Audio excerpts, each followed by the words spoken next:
City corporation ও জেলা পরিষদে অবৈধভাবে প্রশাসক নিয়োগের মাধ্যমে সরকার গণতান্ত্রিক ধারাবাহিকতার উপর আঘাত করেছে বলে মন্তব্য করেছেন জামায়াতে ইসলামী সহকারী সেক্রেটারি জেনারেল মাওলানা আব্দুল হালিম।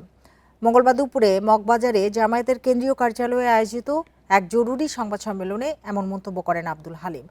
তিনি বলেন, এমন নিয়োগের মাধ্যমে সরকার জনগণের মতামত ও জুলাইয়ের স্পিরিটকে অবজ্ঞা করেছে। গণতন্ত্রের বিপক্ষে তাদের অবস্থান জনগণ ভালোভাবে নেবে না, এমন মন্তব্যও করেন তিনি। Vision QLED Google TV, where colors come alive. এ সময় তিনি বিশ্ববিদ্যালয়গুলোর ভাইস চ্যান্সেলর ও ইউজিসি চেয়ারম্যান ও বাংলাদেশ ব্যাংকের গভর্নর নিয়োগে দলীয় বিবেচনার বিষয়েও নিন্দা জানান।